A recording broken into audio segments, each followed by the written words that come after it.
Minhas mãos tremem enquanto digito a senha do portal de assistência. 7 dígitos. Data de nascimento da Sofia, seguida pelo ano que ela nasceu. Uma senha que escolhi porque é fácil lembrar quando você está exausta, quando você trabalha 2 turnos, quando você mal dorme. O farmacêutico já conhece meu rosto. Já conhece o nome da minha filha. Já sabe que vou vir aqui a cada 30 dias para pegar o inalador dela, e que vou fazer aquela expressão de dor quando ele disser o valor do copagamento. R$ 87. Sempre 87. Sempre me fazem contar as notas 2 vezes, como se eu pudesse estar enganada sobre quanto dinheiro tenho na carteira. Hoje eu vim porque Sofia acordou no meio da madrugada com aquele som. Aquele som que toda mãe de criança asmática conhece. Um silvo nos pulmões que parece um apito quebrado, como se ela estivesse respirando por um canudo fino demais. Eu a levantei da cama, a carreguei para o banheiro, liguei o chuveiro quente para fazer vapor, e fiquei ali, em pé, de madrugada, com a minha filha de 7 anos tossindo contra meu ombro, e pensei, eu preciso renovar aquele inalador. Agora. Não importa que eu tenha acabado de pagar o aluguel. Não importa que a geladeira está quase vazia. Não importa nada. Então vim para a farmácia de São Vicente, onde trabalho como auxiliar de enfermagem, onde conheço todos os farmacêuticos pelo nome, onde eles conhecem a história completa da Sofia porque eu a conto em fragmentos cada vez que venho aqui. Mas antes de ir ao balcão, eu resolvi checar o portal de assistência. É um portal que a gente usa na clínica, para pacientes que não conseguem pagar pelos medicamentos. Eu contribuo quando posso. Não é muito. R$ 5 aqui, R$ 10 ali. Quando recebo meu salário de R$ 15.000 por mês, eu separo um pouco para esse fundo. Porque eu entendo. Porque eu sou essa pessoa. Meu nome é Marisol. Tenho 32 anos, e até 3 minutos atrás, eu achava que estava ajudando pessoas como eu mesma. A tela do portal carrega devagar. A conexão de internet da farmácia é uma porcaria. Tudo nesse hospital é uma porcaria, na verdade. As paredes têm aquele tom de bege que parece doença, as luzes fluorescentes zumbem como insetos presos, e o cheiro é sempre o mesmo, desinfetante barato misturado com algo que eu não consigo identificar. Talvez seja o cheiro do desespero. Eu entro na aba de atividades recentes do fundo. É para verificar se minha última doação de R$ 5 foi creditada. É uma coisa boba de se fazer, eu sei. Mas eu gosto de saber que aquele dinheiro está lá, ajudando alguém.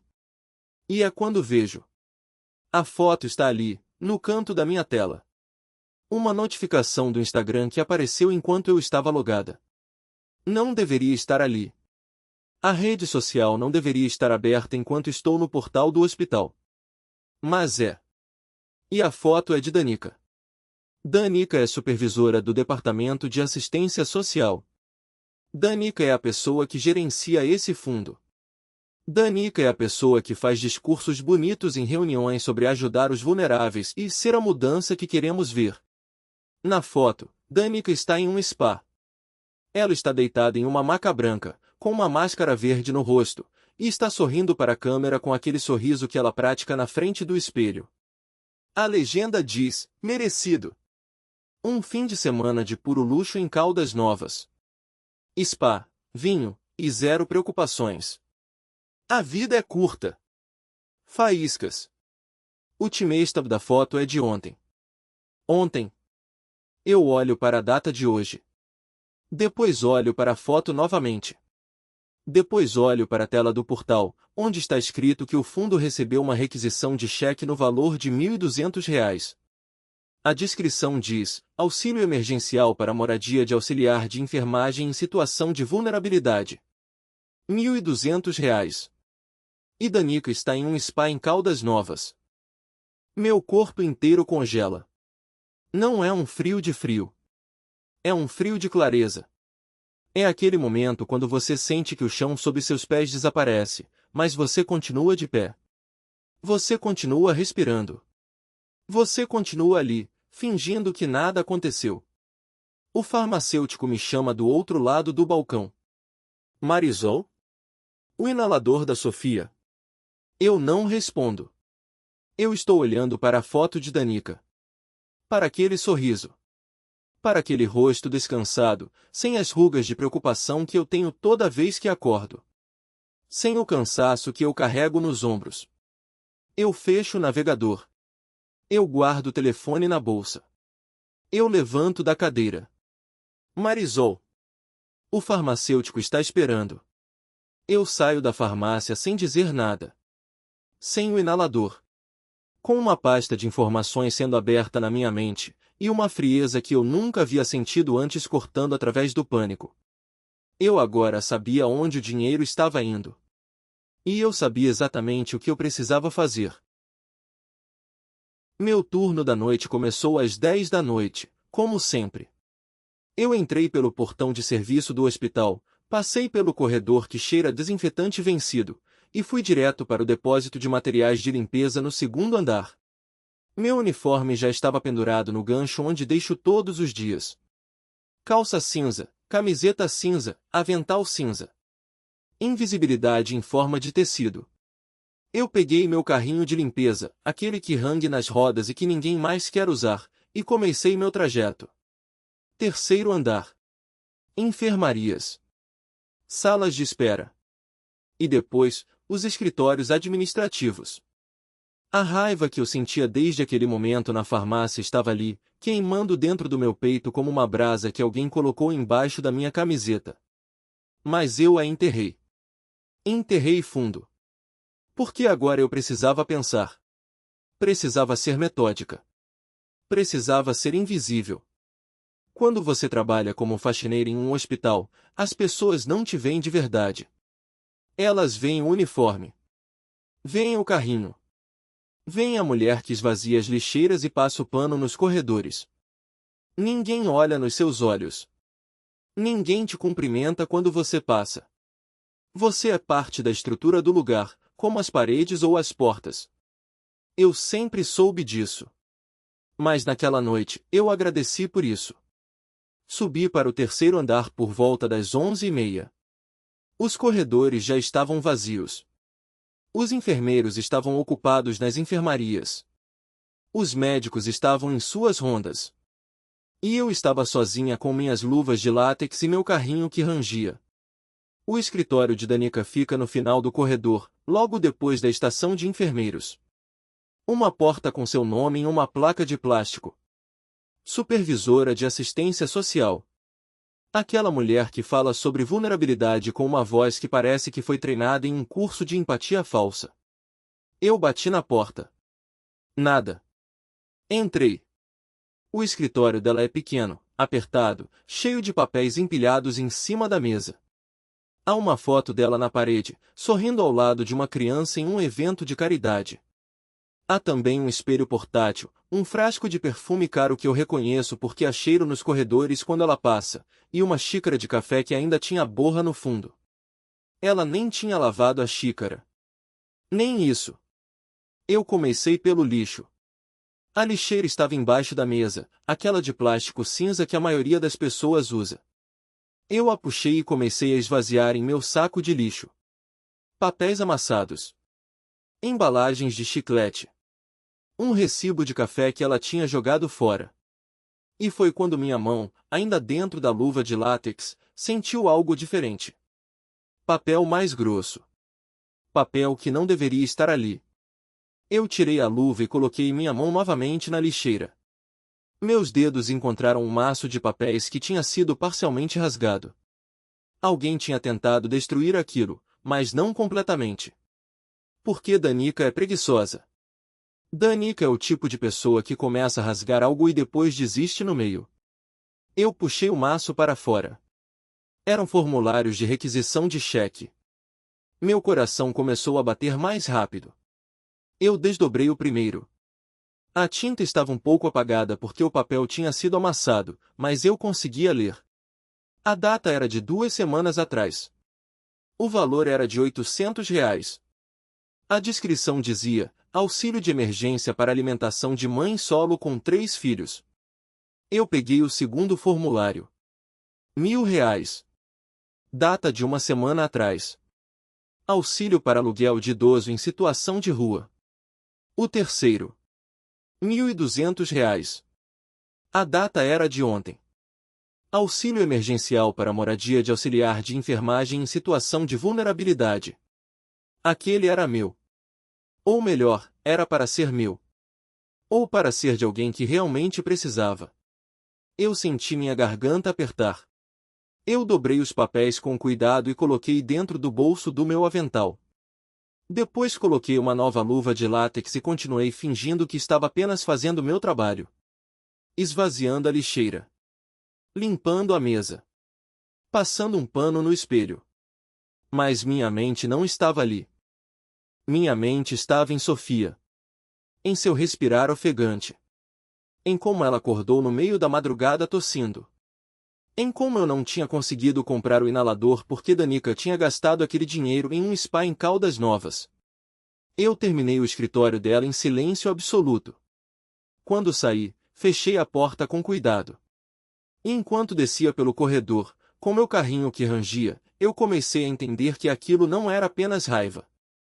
Aquilo era evidência. E eu estava apenas começando a procurar. Quando cheguei em casa, o sol ainda não tinha nascido. O apartamento estava escuro, aquele escuro que só existe entre as 3 e as 5 da manhã, quando o mundo inteiro parece estar dormindo menos você. Sophie estava no sofá, encolhida embaixo do edredom que a gente tinha comprado na Black Friday do ano passado. Ela tinha caído no sono enquanto me esperava, como sempre faz. Seus pés descalços saíam por baixo do tecido. Os dedos pequenos, as unhas que eu tinha cortado no fim de semana. Tudo nela era pequeno, frágil e dependente de mim. Eu me sentei ao lado dela com cuidado, sem fazer barulho. Os papéis amassados estavam ainda no bolso do meu avental. Eu podia senti-los ali, como se queimassem contra minha pele. Meu corpo inteiro estava tremendo, mas não era de frio. Não conseguia dormir. Eu sabia que deveria dormir. Eu trabalho à noite e preciso dormir durante o dia se quiser ter alguma sanidade mental. Mas aquele dia era diferente. Aquele dia eu precisava saber. Precisava entender até onde aquilo ia. Peguei meu celular do bolso. A bateria estava em 12%. Eu não tinha carregado porque saí correndo depois de deixar Sofia na casa da vizinha antes de vir trabalhar. Mas 12% era suficiente. Tinha que ser suficiente. Digitei o nome de Danica no Instagram. Eu já sabia que ela tinha Instagram. Toda gente tem. Mas eu nunca tinha olhado de verdade. Não tinha razão para olhar. Danica era apenas a supervisora que passava nos corredores com aquele perfume caro, falando sobre compaixão e vulnerabilidade enquanto assinava formulários para fundos de emergência que, aparentemente, nunca chegavam a lugar nenhum. Seu perfil estava lá. Danica Mendes. 27 mil seguidores. Fotos de comida cara. Fotos dela em eventos. Fotos dela sorrindo em frente a espelhos de banheiros de hotéis. Eu comecei a scrollar. 2 semanas atrás. Uma foto de Danica em um spa. Ela estava deitada em uma maca branca, com uma máscara verde no rosto, os cabelos presos em um turbante de toalha. A legenda dizia, merecido. Fim de semana em Caldas Novas com as meninas. Spa, piscina, vinho gelado. A vida é curta para não aproveitar. Massagem facial faíscas. Meu estômago virou. A data da foto era exatamente a mesma data do primeiro formulário que tinha encontrado. R$ 800. Auxílio de emergência para alimentação de mãe solo com 3 filhos. Eu tirei um print. Continuei scrollando. 1 semana atrás. Danica em um tour de vinhedos. Ela estava segurando uma taça de vinho branco, em pé entre fileiras de uva, o pôr do sol atrás dela. Descobrindo os melhores rótulos da Serra da Mantiqueira com essa vista de tirar o fôlego. Vida de sommelier amadora, taça de vinho faíscas. R$ 1.000. Auxílio para aluguel de idoso em situação de rua. Outro print. 5 dias atrás. Danica em um hotel boutique. Cama branca, lençol de linho, Café da manhã servido em uma bandeja de madeira com frutas que eu nunca tinha comido. Ela estava sentada na cama, rindo, segurando uma xícara de café. Acordar assim é bênção. Pousada Flores da Montanha, você é perfeita. Flor de cerejeira faíscas. R$ 1.200. Auxílio emergencial para moradia de auxiliar de enfermagem em situação de vulnerabilidade. Aquele era meu. Ou tinha sido meu, antes de Danica decidir que merecia mais. Minha mão estava tremendo enquanto tirava mais um print. Sofia se mexeu ao meu lado. Ela virou para o outro lado, e seu respirar ficou um pouco mais pesado. Não era aquele respirar normal, saudável. Era aquele respirar que ela tem quando os pulmões estão inflamados, quando o asma está acordando. Aquele respirar que me acorda à noite com o coração acelerado, pensando que ela não vai conseguir respirar mais. Eu coloquei minha mão no peito dela, sentindo o ar entrando e saindo. Ela estava bem agora. Mas por quanto tempo?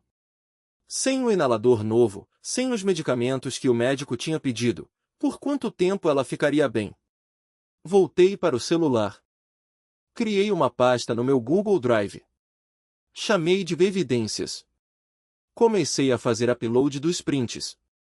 Cada foto de Danica em um spa, em um vinhedos, em um hotel boutique, com uma legenda e uma data. Cada formulário de requisição que tinha encontrado na lixeira, com a data e o valor. Cada discrepância.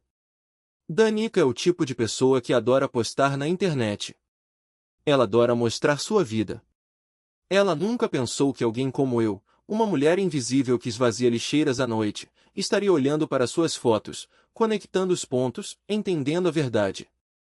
Eu continuei scrollando. Continuei encontrando mais fotos. Mais datas. Mais valores que não batiam. Um restaurante caro em Belo Horizonte. Uma loja de roupas de marca. Um salão de beleza onde Danica tinha feito um alisamento que provavelmente custou mais do que eu ganho em uma semana. Cada uma dessas fotos tinha uma data. E cada data correspondia a um formulário de requisição que estava agora em meu Google Drive, escaneado, arquivado, pronto para ser usado. Meu celular vibrou. 8% de bateria. Eu continuei. Porque agora eu tinha entendido algo que Danica nunca entenderia. Eu tinha entendido que ela tinha deixado um rastro. Que ela era tão confiante em sua invisibilidade, tão segura de que ninguém a veria, que tinha documentado tudo. Cada roubo. Cada mentira. Cada vez que tinha escolhido um spa em vez de alimentar uma mãe solo. Cada vez que tinha escolhido vinho e vinhedos em vez de oferecer um abrigo para um idoso. Ela tinha documentado tudo ela mesma. E eu tinha encontrado. Quando a bateria do meu celular chegou a 2%, eu tinha 23 prints. 23 fotos de luxo. 23 datas que correspondiam perfeitamente aos formulários de requisição que estavam em meu bolso, ainda amassados, ainda queimando contra minha pele como evidência viva. Eu fechei o celular quando a tela ficou preta. Sofia continuava dormindo ao meu lado, seu respirar pesado, seu corpo pequeno encolhido embaixo do edredom barato. E eu estava ali, sentada no escuro, com 23 prints em meu Google Drive e uma raiva tão fria, tão calculada, tão metodicamente construída que eu quase não reconhecia a mim mesma. Eu não era mais a mulher que tinha saído de casa para trabalhar naquela noite. Eu era alguém diferente agora. Alguém que tinha visto a verdade. Alguém que tinha provas. E alguém que sabia exatamente o que fazer com elas. A noite seguinte chegou como uma sentença. Eu tinha dormido apenas 2 horas naquela manhã, aquele sono pesado e sem sonhos que vem quando o corpo simplesmente desiste. Acordei com o coração acelerado, aquela sensação de que tinha esquecido de algo importante, e levei alguns segundos para lembrar. Não tinha esquecido nada. Tinha apenas encontrado tudo. Sofia acordou antes de mim, o que nunca era bom. Ela acordava cedo quando o asma estava inflamado, quando os pulmões estavam reclamando. Eu a ouvi tossindo no quarto, aquele tipo de tosse seca que não sai de verdade, que fica presa ali, dolorida. Levantei da cama como se tivesse chumbo nos ossos. Meu corpo inteiro doía. Não era dor física, exatamente. Era aquela dor que vem de não ter dormido direito, de ter passado a noite inteira com o peito apertado, de ter visto a verdade e não conseguir desver. Sophie estava sentada na beira da cama dela, descalça, com a camiseta de Mickey que tinha ganho de presente no ano passado. Ela era pequena demais para os 8 anos que tinha. O médico tinha dito que era porque o asma afetava o crescimento, porque os pulmões inflamados não deixavam o corpo crescer direito. Mais uma coisa que Danica tinha roubado dela. Oi, mãe, ela disse, e sua voz saía rouca. Eu me sentei ao lado dela e coloquei minha mão na testa. Sem febre. Pelo menos era só o asma, não era infecção. Mas o asma era suficiente. O asma era mais do que suficiente. Como você está? Perguntei, já sabendo a resposta. Meu peito dói quando respiro fundo, ela disse, e começou a tossir de novo. Aquele era o problema. O inalador que o médico tinha pedido para ela, aquele inalador novo que supostamente seria melhor para os pulmões dela, mais eficiente, mais rápido. Eu tinha ido à farmácia para pegar, tinha visto o preço, tinha visto a conta bancária que estava cada vez mais vazia, e tinha deixado o inalador lá. Tinha voltado para casa com as mãos vazias e o coração partido, porque não podia pagar R$ 87 por um medicamento que minha filha precisava. R$ 87. Danica tinha gasto mais do que isso em um café em um hotel boutique. Eu tinha visto a foto. Tinha tirado um print. Vou ligar para o trabalho, eu disse para Sofia. Vou ficar em casa com você hoje. Ela me olhou com aquele olhar que as crianças têm quando sabem que fizeram algo errado, quando sabem que estão causando problema. Como se o asma dela fosse culpa dela. Como se ela tivesse escolhido ter os pulmões inflamados. Mãe, você não pode faltar, ela disse. Você disse que precisava trabalhar. Eu precisava trabalhar. Eu sempre precisava trabalhar. Mas havia coisas que precisava mais ainda. Liguei para o hospital e disse que estava doente. Meu supervisor perguntou se era grave. Eu disse que era. Não era mentira. Era grave demais para deixar sozinha uma criança de 8 anos ofegante, lutando para respirar, esperando por um inalador que sua mãe não conseguia pagar. O dia inteiro foi assim. Sofia deitada no sofá, eu ao lado dela com minha mão no seu peito, sentindo aquele respirar pesado, aquele respirar que não deveria ser assim. Eu tentei fazer chá de gengibre. Tentei abrir as janelas para o ar fresco. Tentei colocar ela no banheiro com água quente para ver se o vapor ajudava. Nada funcionava. Nada nunca funcionava sem o medicamento. Por volta das 5 da tarde, quando o sol começou a cair, Sofia adormeceu de novo. Seu respirar era mais leve agora, mas ainda pesado. Ainda errado. Ainda o respirar de alguém que estava sofrendo. Eu fui para a cozinha e abri meu notebook. Meu Google Drive estava lá, exatamente como eu tinha deixado. A pasta de evidências com 23 prints. 23 fotos de Danica vivendo a vida que minha filha não podia viver. 23 provas de que havia algo muito errado acontecendo. Mas agora não era mais abstrato. Agora não era mais sobre números em uma planilha ou formulários amassados em uma lixeira. Agora era sobre Sofia, deitada no sofá, lutando para respirar. Agora era sobre R$ 87 que deviam estar em um inalador, mas estavam em uma taça de vinho em um vinhedos. Agora era pessoal. Eu abri meu celular e comecei a fazer anotações. Datas. Valores. Correlações. Não era mais uma simples coleta de evidências. Era um plano. Um plano frio, calculado, e absolutamente determinado. A noite caiu completamente. Sofia continuava dormindo no sofá, seu respirar ainda pesado, ainda errado. E eu estava ali, na cozinha iluminada apenas pela tela do meu notebook, construindo o caso contra Danica Mendes, linha por linha, prova por prova. Eu não sabia ainda como isso terminaria. Mas eu sabia que não podia deixar assim. Não podia deixar que alguém roubasse da minha filha e saísse ileso. Não podia deixar que o R$ 87 de Sofia se tornasse o vinho de Danica. Tinha que haver uma forma de parar isso. Tinha que haver. E eu ia encontrar. O consultório jurídico da União era exatamente como eu imaginava, apertado, desorganizado, com pilhas de processos em todas as mesas e um ar-condicionado que fazia barulho como se estivesse morrendo. Eu entrei segurando minha pasta de acordeão como se fosse feita de ouro, porque, para mim, naquele momento, era. Rita Ferreira era uma mulher de uns 55 anos, cabelo grisalho preso em um coque apertado, óculos que ela tirava e colocava constantemente enquanto lia documentos. Ela não sorriu quando me viu. Não foi frio, exatamente, mas também não foi caloroso. Era profissional. Eu apreciei isso. Não precisava de caloroso. Precisava de alguém que entendesse. Sente-se, ela disse, apontando para a cadeira ao lado da mesa dela. Eu me sentei. Minha mão tremeu um pouco quando coloquei a pasta sobre a mesa. Rita notou. Ela sempre nota essas coisas. Depois, descobri que ela tinha 30 anos de experiência em casos de fraude interna. 30 anos vendo pessoas como Danica. Antes de você falar, ela disse, preciso que você entenda uma coisa. Se a gente fizer isso, se a gente realmente levar isso adiante, não tem volta. Você vai estar acusando formalmente uma colega de crime. E isso vai virar um processo. Pode ficar feio. Eu pensei em Sofia no sofá.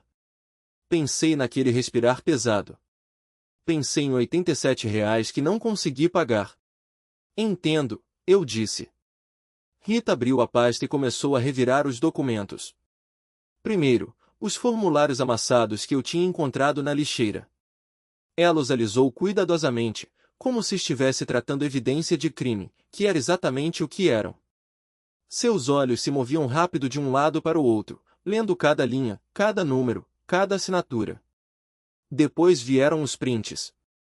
23 fotos de Danica em lugares que uma mulher que ganhava R$ 45.000 por ano não deveria estar. Um spa em Itatiba. Um hotel boutique em Campos do Jordão. Um restaurante que eu tinha procurado depois, pratos custavam R$ 120. Vinhedos em São Roque. Lojas de marca em Pinheiros. Rita colocou os prints em ordem cronológica, lado a lado com os formulários de requisição. Ela fez isso em silêncio, e aquele silêncio foi uma eternidade. Eu podia ouvir o ar-condicionado morrendo, podia ouvir as vozes abafadas de outras pessoas em outros consultórios, podia ouvir meu próprio coração acelerado. Você tem as datas de quando essas fotos foram postadas? Rita perguntou, sem levantar os olhos. Tem. Estão anotadas no verso de cada uma, eu disse. Ela virou os prints. Eu tinha escrito a data e a hora em que cada foto tinha sido postada no Instagram de Danica. Aquela informação estava ali, no canto inferior direito de cada imagem, um timestamp que não podia ser contestado. Rita se inclinou para trás na cadeira. Ela tirou os óculos e esfregou os olhos. Quando ela os colocou de novo, havia algo diferente no seu olhar. Era como se ela tivesse visto algo que eu já sabia estar ali, mas que precisava ser confirmado por alguém que entendia de lei. Marisol, ela disse, e foi a primeira vez que ela usou meu nome desde que eu tinha entrado. Isso é fraude. É embezzlement. É roubo de fundos públicos destinados a ajudar pessoas que precisam. Pessoas como você. Aquelas palavras ficaram penduradas no ar entre a gente. Eu sabia que era roubo. Eu sabia disso desde o momento em que vi a foto do spa. Mas ouvir alguém dizer, alguém que entendia de lei, alguém que tinha passado 30 anos vendo casos assim, fez tudo parecer muito mais real. Muito mais pesado. O que a gente precisa agora, Rita continuou, são os extratos bancários. A gente precisa rastrear exatamente para onde o dinheiro foi. Precisa conectar os cheques que você encontrou aos depósitos na conta dela. Precisa de um banco trail que seja impossível de contestar. Como a gente consegue isso? Perguntei. Com um subpoena, ela disse. Eu vou fazer o pedido hoje. Mas Marisol, você precisa estar preparada para o que vem depois. Quando a gente tiver os extratos, quando a gente tiver a prova completa, isso vai para o Conselho de Ética do hospital. Pode ir para a polícia. Danica pode ser acusada de crime. Você vai ter que testemunhar. Pode haver retaliação, mesmo que seja ilegal. Eu respirei fundo. Pensei em Sofia. Pensei em todas as vezes que tive que dizer não para ela porque não tinha dinheiro. Pensei em todos os inaladores que deixei na farmácia. Pensei em todas as crianças que dependiam daquele fundo de ajuda que Danica estava roubando. Estou preparada, eu disse. Rita se inclinou para a frente. Seus olhos eram afiados agora, focados, como se ela tivesse visto exatamente o que ela precisava ver em mim. Então vamos fazer isso, ela disse. Mas a gente faz direito. Nada de atalhos. Nada de erros. Quando a gente chegar no final, Danica não vai ter nem 1 milímetro de espaço para escapar. Ela pegou seu telefone e começou a digitar. Enquanto ela fazia isso, eu olhei para minha pasta vazia, para os documentos que agora estavam nas mãos de alguém que sabia o que fazer com eles. Quanto tempo vai levar? Perguntei. 1 semana, talvez 2 para os extratos chegarem, Rita disse, sem levantar os olhos da tela. Depois disso, a gente vai ter certeza. Absoluta certeza. Ela parou de digitar e me olhou diretamente. Você tem certeza disso, certo? Porque uma vez que a gente começa, não tem volta. Eu pensei em Sofia. Pensei naquele respirar pesado. Pensei em R$ 87. Tenho certeza, eu disse. Rita sentiu uma única vez e voltou a digitar. Enquanto ela fazia isso, eu percebi que algo tinha mudado. Eu não era mais apenas uma mulher com uma pasta cheia de provas. Eu era alguém com um plano. Alguém com uma chance. Mas também era alguém que estava prestes a abrir uma guerra. 1 semana depois, eu estava de volta à rotina como se nada tivesse mudado. Como se eu não tivesse uma bomba relógio marcando o tempo em uma pasta que agora estava nas mãos de Rita Ferreira. A noite de terça-feira chegou como todas as outras. Eu entrei no hospital pela porta dos fundos, bati o cartão de ponto às 10h30 da noite, e peguei meu carrinho de limpeza. O cheiro de desinfetante e urina velha me envolveu como uma velha amiga. Aquele era meu mundo. O turno da noite. As luzes fluorescentes que nunca dormem. Os corredores vazios que parecem infinitos quando você está sozinha. Meu uniforme cinza estava amassado. Tinha uma mancha de café no bolso de cima que não saiu nem depois de lavar 3 vezes. Meus pés doíam antes mesmo de eu começar, porque ainda estava usando aquele sapato furado do lado esquerdo, o que eu tinha comprado em 2019. Mas eu continuava. Por que Sofia precisava daquele inalador? Por que o fundo que Danica estava roubando precisava ser salvo? Enquanto eu empurrava o carrinho pelos corredores do 3º andar, meu corpo funcionava no automático. Entrar em cada sala, esvaziar as lixeiras, passar o pano, sair. Entrar, esvaziar, passar, sair. Era um ritmo que eu conhecia tão bem que minha mente podia estar em outro lugar completamente. E estava. Eu estava pensando em Rita. Pensando se ela tinha conseguido subpoena. Pensando se os extratos bancários já tinham chegado. Pensando em como tudo isso ia terminar. Quando cheguei ao consultório de Danica no final do corredor, fiz exatamente o que fiz todas as noites. Bati na porta para ter certeza de que ela não estava lá. Ninguém respondeu. Entrei. O consultório de Danica é uma coisa que me irrita. Não porque é sujo, mas porque é limpo demais. Tudo organizado, tudo no lugar certo. Sua mesa é quase vazia, com apenas um computador e uma caneta. Há um espelho na parede ao lado do sofá, e ela o usa para se olhar constantemente quando pensa que ninguém está vendo. Eu a vi fazer isso uma vez, quando passei pela porta aberta. Ela se admirando. Se adorando. O lixo dela, porém, nunca mente. Eu levantei a lixeira de plástico branco e virei o conteúdo dentro do meu saco de lixo maior. Papéis amassados, embalagens de café, um pote de iogurte vazio. Tudo normal. Tudo esperado. Mas então minha mão, ainda dentro da luva de borracha azul, sentiu algo diferente. Papel mais grosso. Textura diferente. Meu coração acelerou. Eu tirei a mão do saco e procurei. Meus dedos encontraram um papel amassado, dobrando e redobrando. Eu o tirei cuidadosamente, como se fosse feito de vidro. Meu corpo inteiro estava tenso agora, apesar de eu saber que eu deveria parecer calma. Deveria parecer normal. Se alguém passasse pela porta neste momento, eu era apenas uma faxineira esvazia lixo. Desdobrei o papel com a luva ainda nos dedos. Era um recibo. De uma loja chamada Ótico Fashion, em um shopping que fica perto do Ibirapuera. A data era de quinta-feira passada. 23 de novembro. O valor, R$ 582. Óculos de grife. Óculos que eu nunca tinha visto Danica usar. Meu cérebro começou a trabalhar rápido, conectando os pontos. Quinta-feira passada. Eu procurei em minha mente pelos formulários que Rita tinha. Quinta-feira passada havia um cheque. Um cheque de R$ 800. O motivo escrito na requisição: reparo urgente de carro para auxiliar de enfermagem do turno noturno. R$ 800 para consertar um carro. Mas Danica tinha gasto R$ 582 em óculos de grife no mesmo dia. Isso significava que o cheque nunca foi para consertar carro nenhum. Significava que ela tinha desviado dinheiro, tinha pego uma fração para a compra pessoal, e provavelmente tinha colocado o resto em sua conta pessoal. Meus dedos tremeram um pouco enquanto eu dobrava o recibo novamente.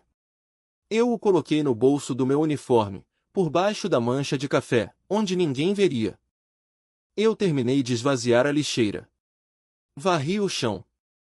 Passei o pano na mesa de Danica, ao lado do espelho onde ela se admirava. Tudo normal. Tudo como sempre. Mas quando eu saí do consultório e fechei a porta atrás de mim, meu pulso estava acelerado. O papel trail não era apenas um coro agora. Era uma sinfonia inteira. 3 dias depois, eu estava sentada na sala de espera do sindicato, com as mãos suadas dentro da bolsa. Não era a primeira vez que eu estava ali, mas era a primeira vez que eu sentia como se o chão pudesse desaparecer debaixo de mim a qualquer momento. Rita tinha mandado uma mensagem no WhatsApp na noite anterior. Os extratos chegaram. Vem amanhã de tarde. Trouxe tudo o que você precisa. Amanhã era hoje. Eu tinha tirado uma folga do hospital, dizendo que Sofia estava doente. O que era verdade, mas não era a razão real. A razão real era que eu não conseguia fingir normalidade por mais um dia. Não quando tudo estava prestes a desabar. A sala de espera do sindicato cheirava a café velho e papel. Havia uma máquina de refrigerante no canto que fazia um barulho irritante a cada 5 minutos. As paredes eram cinzas, com cartazes sobre direitos trabalhistas e números de telefone para denúncias. Ninguém nunca olhava para esses cartazes.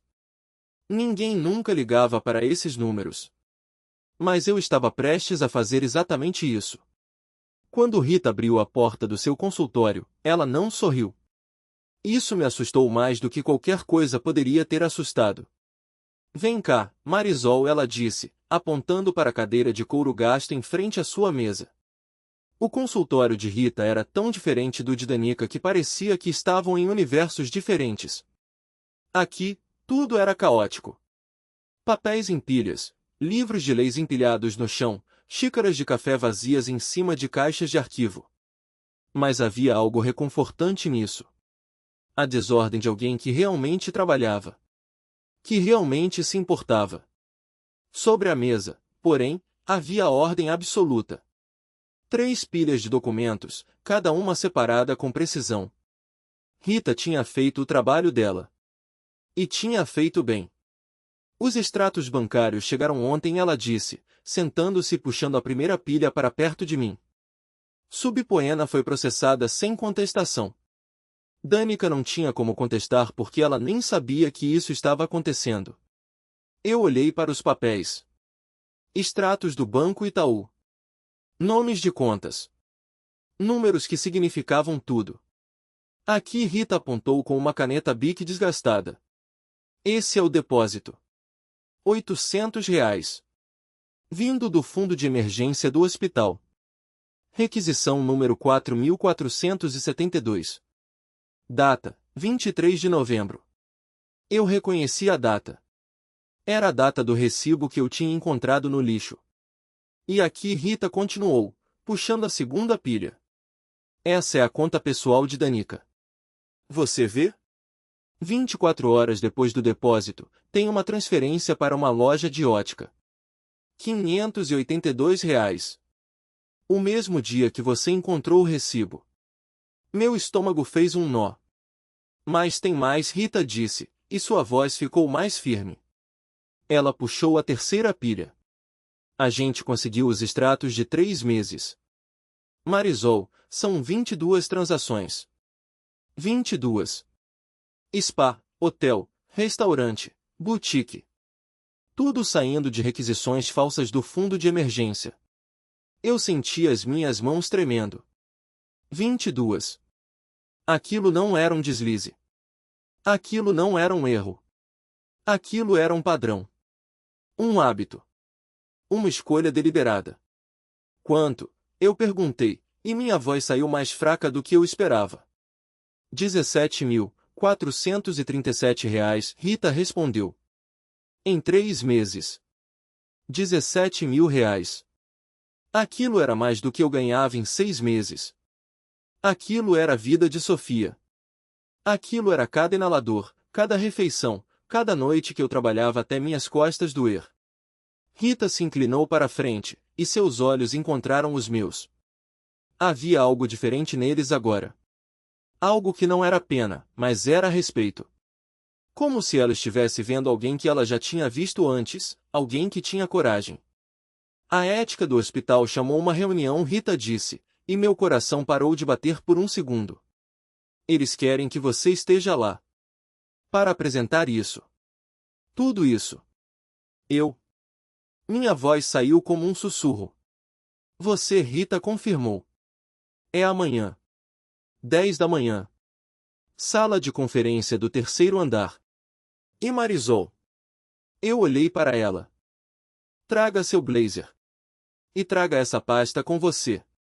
Porque quando você entrar naquela sala, você não vai ser mais a faxineira. Você vai ser a pessoa que salvou esse fundo. Meu corpo inteiro começou a tremer. Não de medo. De algo que eu não tinha sentido em anos. De poder. Eu não dormi naquela noite toda. Passei as horas da madrugada deitada ao lado de Sofia, ouvindo seu respirar leve e regular, sentindo o peso do colchão de espuma que já tinha 20 anos. Meu blazer estava pendurado na porta do quarto, pressionado com um ferro velho que tinha que esquentar no fogão. Não era um blazer caro. Era de um brechó, azul marinho, com um pequeno rasgo na bainha que eu tinha costurado à mão. Mas era meu. E naquela noite, ele significava tudo. Quando o despertador tocou às 6 da manhã, eu já estava acordada. Tomei um banho rápido, usando apenas água fria porque o gás estava acabando. Passei delineador nos olhos, algo que eu quase nunca fazia. Meu espelho era pequeno, rachado no canto inferior direito, e refletia apenas metade do meu rosto de cada vez. Mas quando juntei as duas metades na minha mente, vi uma mulher que eu não reconhecia completamente. Ela parecia mais velha do que meus 35 anos. Parecia mais forte também. Sofia acordou enquanto eu me vestia. Ela pediu para eu ficar, para não ir trabalhar. Eu menti e disse que tinha um compromisso no hospital, algo importante. Ela não questionou.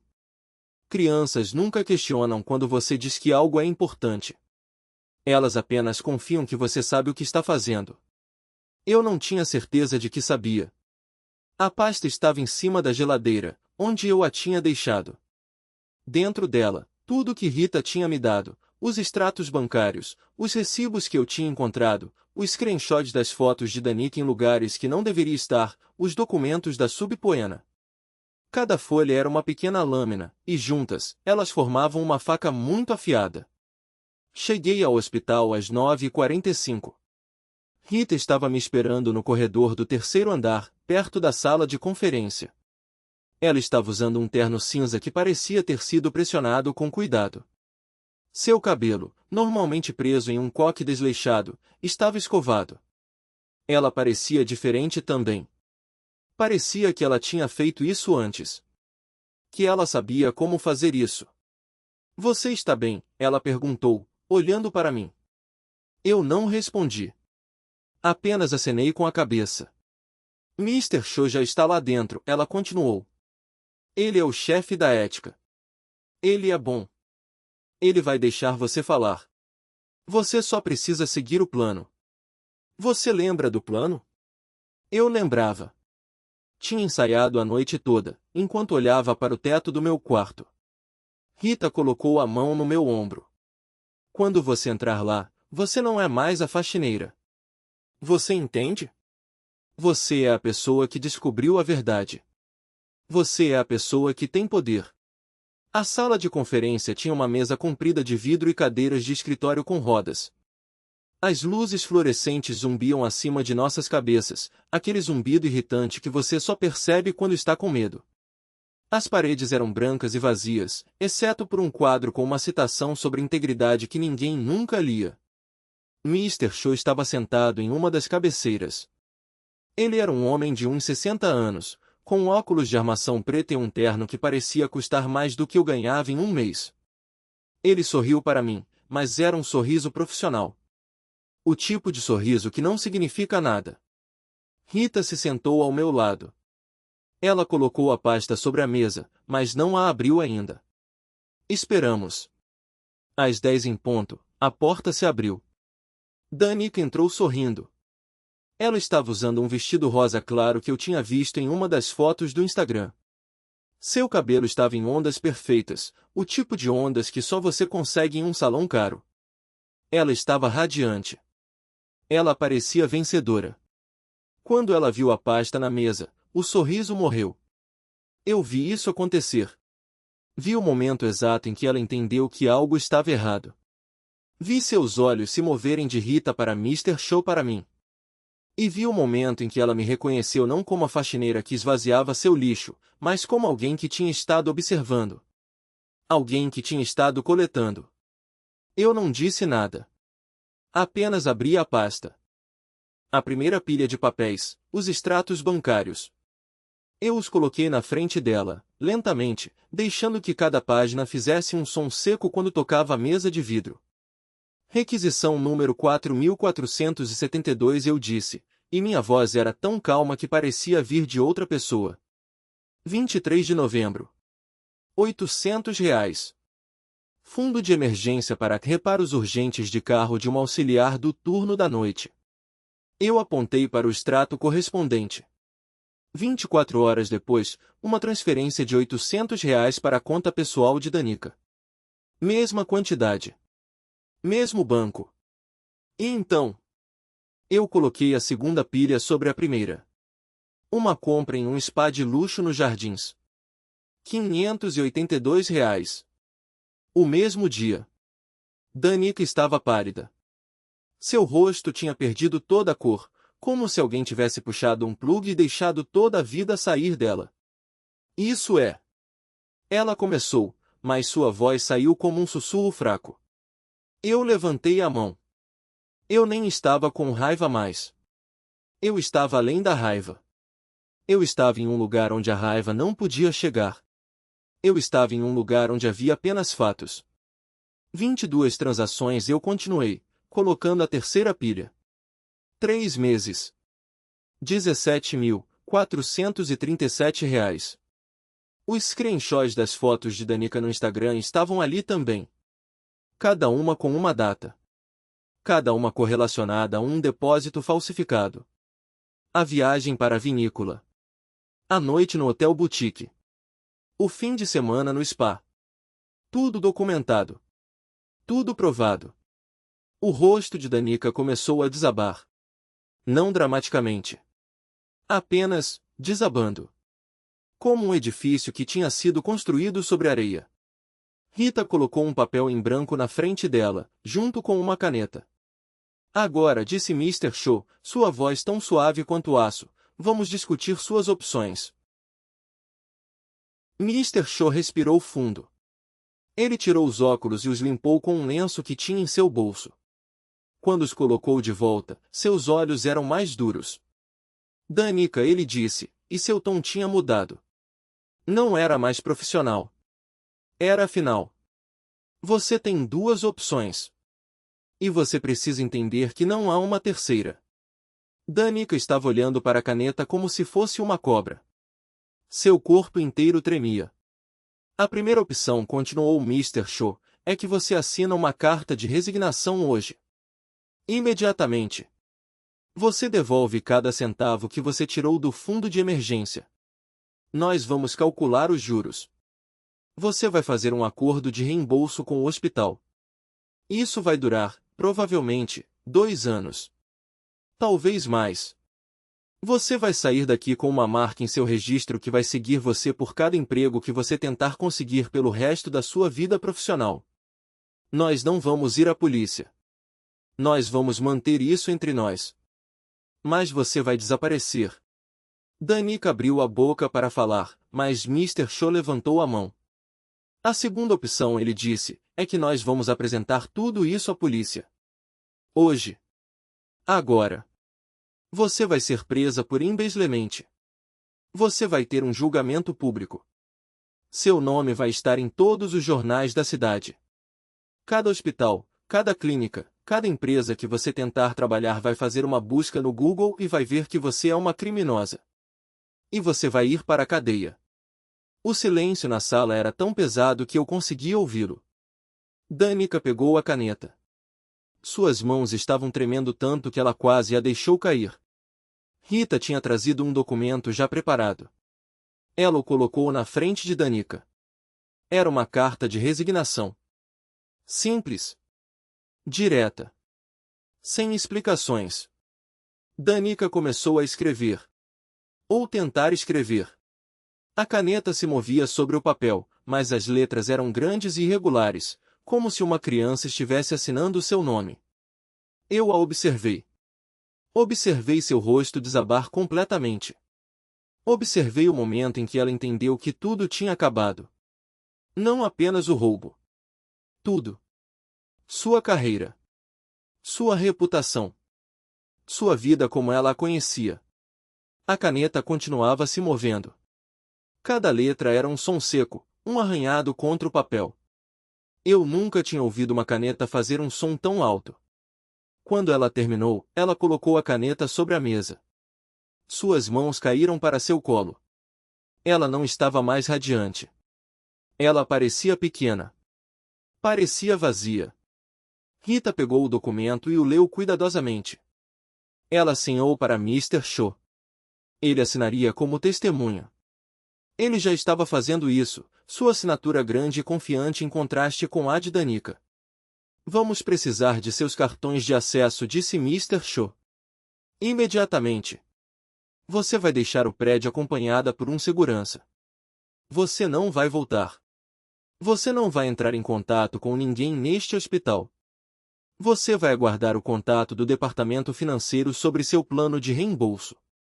Danica apenas acenou. Ela não conseguia nem olhar para mim. Então Mr. Cho fez algo que eu não esperava. Ele se levantou e saiu da sala por um momento. Quando voltou, ele estava segurando um pequeno caixa de metal. Era prata, com um cadeado pequeno e uma chave dourada. Marisol, ele disse, e ele disse meu nome como se fosse a primeira vez que ele dizia. Como se fosse importante. Você vai ser a supervisora do novo fundo de emergência. Este é o caixa.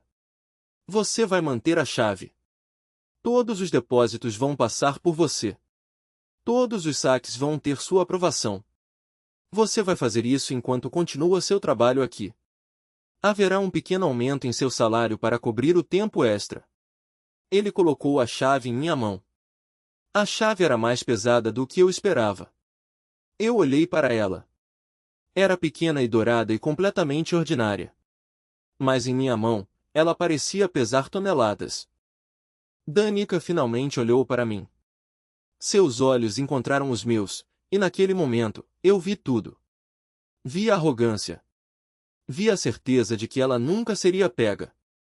Vi a desculpa que ela tinha ensaiado na sua cabeça, o motivo pelo qual ela merecia isso, o motivo pelo qual as pessoas como ela sempre merecia mais. E agora eu via o colapso de tudo isso.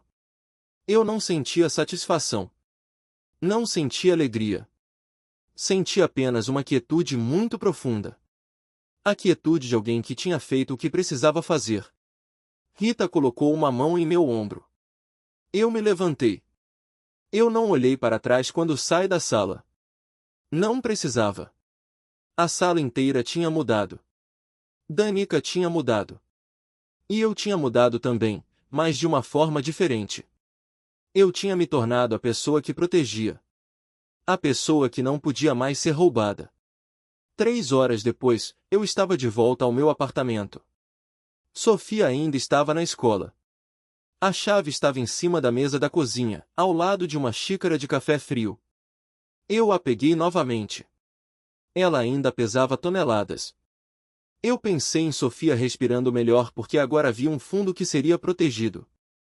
Pensei em todas as outras pessoas que precisavam de ajuda e que não seriam roubadas. Pensei em Danica assinando seu nome com uma caneta tremendo, entendendo finalmente que o mundo não era seu para explorar. Você sabe, durante todos esses meses, enquanto eu coletava evidências, enquanto eu esvaziava aquele lixo noite após noite, enquanto eu sussurrava screenshots com meu telefone barato, eu me perguntava se era errado. Se era certo estar tão obcecada com a vingança. Mas agora eu entendo. Não era sobre vingança. Era sobre proteção.